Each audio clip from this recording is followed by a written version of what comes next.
वैसे तो बहुत सारे लोग हैं शोबिज़ में, और शोबिज़ में इसलिए आपको नज़र आते हैं ना, तो इसलिए आपको पता है, लेकिन वैसे भी आम तौर पे जो हमारी रोज़मर्रा की ज़िंदगी उसमें हम आपको मतलब हम रोज़ाना बहुत लोगों से मिलते हैं जो हम हैरान होते हैं उनसे मिलके कि अच्छा ये आपके बच्चे हैं, आप इनकी माँ हैं, आप तो लगती ही नहीं है।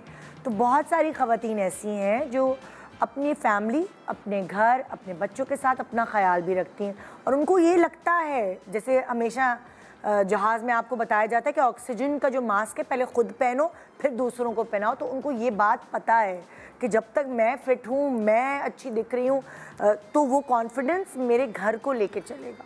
सो हमारे पास कुछ ख़वातीनियाँ ऐसी जिनको हम मिसाल बनाते हैं कि इनको देखो यार, इनको भी तो देखो। बहुत सारे हस्बैंड्स भी अपनी बेगमात को कहते हैं इनको देखो, इनके बच्चे हैं, इनकी फैमिली नहीं है क्या। सो वो कभी कभार अगर मेडिकल प्रॉब्लम्स ना हो तो बहुत सारी ख़वातीन इनकी जैसी बन सकती हैं, और वो कैसे, वो टिप्स हम आज इनसे पूछेंगे। अभी भी ये 25 साल की लगती हैं। सो आइए वेलकम करते हैं सबा फैसल। अस्सलाम वालेकुम। ये कुछ वालेकुम अस्सलाम, ये कसरे नफसी से काम ले लिया आपने 25 साल। देखिए मतलब 4 लोग बैठे हैं और जब आप वहाँ बैठेंगी तो आप अलग ही नज़र आती हैं। आपकी पूरी पर्सनालिटी वो एक होता है, और ये कॉन्फिडेंस लेवल आपका खुद बढ़ाता जाता है आहिस्ता आहिस्ता। सही सही, कि थैंक यू सो मच। ये बात तो है। हाँ, किसी हद तक है। और फिर मैं दूसरी खूबसूरत लड़कियों से भी आपकी इंट्रोडक्शन करा दूं, ये भी अभी तक 25 की ही लगती हैं। रबाब मसूद। मैं कल को ये सोचती हूँ जब हम सासे बनेंगे तो कितना मजा आएगा, हमारी बहुएं हमसे जेलस ना होना शुरू हो जाए। ये बहुत हो है जाता ना, है बड़ा टफ वैसे, वैसे हाँ। हो जाता है कि आपको कॉम्प्लेक्स होना ना शुरू हो जाए ना बहुओं को कि यार हमारी सास तो हमसे भी ज्यादा अच्छी लग रही है। ऑल स्मार्ट, सारी चीजें। ये तो और भाई इनका तो यकीन ही नहीं आता ना, इनको कसम खानी पड़ती है कि हाँ भाई मैं भी शादीशुदा हूँ, मेरे भी बच्चे बड़े हो चुके हैं। फहीमा आवान हमारे सामने। अस्सलाम वालेकुम अस्सलाम। क्या हाल है? बिल्कुल ठीक ठाक। तुम जैसी की वजह से जो है ना जवान माएँ ड्रामों में आ रही हैं और मसला हो गया बहुत सारे लोगों को, तुम लोगों की वजह से। नहीं इन्होंने वेट वैसे लूज किया है काफी ज्यादा, और लूज किया है वेट। अच्छा। हाँ ये बिल्कुल अच्छा, तो मतलब इन्होंने मेरे मियाँ के साथ काम किया तो मेरे मियाँ बार बार मुझे कहे देखो निदा, देखो ऐसे बदलना नहीं तुम, देखो फहीमा को देखो।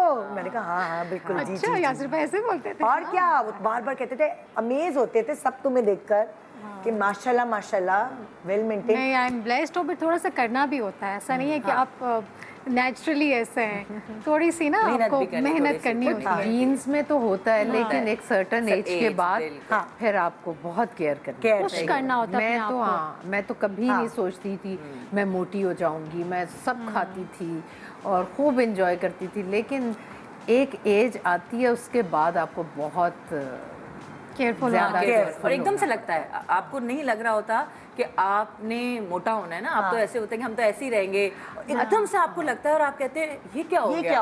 अच्छा मैंने अपनी ज़िंदगी में, जैसे मैंने समीना पीरज़ादा जी के साथ काम किया तो मैंने उनको देखा कि उस वक्त हम चटखारे लेके स्लिम्स खा रहे हैं, चाट खा रहे हैं, बस जो भी अला बला है सब खा रहे हैं। वो ना दही खा रही होती थी, उबले हुए चावल खा रही होती, इतना बोरिंग उबला हुआ खाना। मैं कहती थी यार मतलब ये कैसे कोई खा सकता है। फिर मैंने मानूर बलोच को देखा है, उसका अलग शेफ़ था जो उबले हुए खाने बनाता था।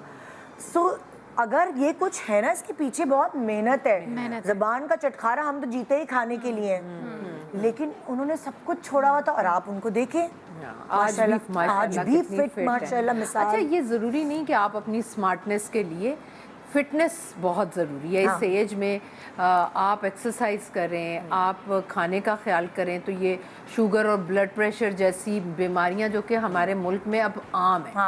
हर दूसरे बंदे और हर दूसरी बंदी को शुगर और ब्लड प्रेशर है। आधी से ज़्यादा ख़वातीन को ये बीमारियां ले डूबती हैं। अच्छा बिल्कुल। और फिर वो क्या कहते हैं, बस इस उम्र में ये हो गया। ये भाई क्यों सोचते हैं कि इस उम्र में आप अपनी उम्र को रोक क्यों नहीं सकते। आपको अपने मुंह पे जिप लगानी पड़ती है जो कि जरूरी थोड़ी जो बच्चों ने बिरयानी बचाई है, बिरयानी की प्लेट को सारी अम्मा ही खा। किसकी किताब में लिखा है बच्चों ने तो खाना है सारा बचा हुआ खाना। अच्छा फिर ये होता है आपको कोई देखता है ना तो खुद फील होता है आपको कि आपका वेट बढ़ रहा है। सामने वाला आपको कहेगा अरे कितनी स्मार्ट होती जा रही, नहीं नहीं मेरा नहीं नहीं बिल्कुल नहीं। तो हमेशा आप खुद जो है ना अपने पर तनकीद करने के लिए सबसे पहले इंसान होते हैं। आपका अपना इंस्टिंक्ट बड़ा इम्पोर्टेंट है, बहुत इम्पोर्टेंट है। हाँ। तो उसकी सुने आप, सामने वाले की ना सुने कि यार बड़े स्मार्ट हो, बड़े नहीं। मेरा जब वेट बढ़ता है मुझे पता चलता है मैं किसी की नहीं सुनती। फिर कोई भले सामने कुछ भी रख दे मैं कहती हूँ नहीं। अच्छा, और हमारे यहाँ मेहमान नवाजी है ना, नहीं नहीं खाओ, नहीं नहीं खाओ, ये क्या है तुम, मतलब हाँ, अम्मी कि के घर भाई अब जाओ खाने, हाँ। तो अम्मी जबरदस्ती खिलाए, किसी और खाला या कहीं भी ऐसे मोहब्बत में ही नहीं नहीं खाओ, ये कुछ नहीं होता है, एक मैं तो मिठाई से stubborn कुछ हो नहीं जाती होता। हूँ, मैं तो स्टबन हो जाती हूँ कि नहीं यार मैं नहीं खा सकती, मेरी तबीयत खराब हो जाएगी हाँ। मैं अगर खाऊंगी। तो लोगों को शायद बुरा भी लगता होगा कि इसके तो नखरे ही खत्म नहीं होते, ये तो खाती नहीं है, मगर मैं नहीं खाती। अगर मुझे नहीं खाना तो मुझे नहीं खाना। हाँ। तो ये आपको स्टैंड लेना पड़ता है अपने लिए।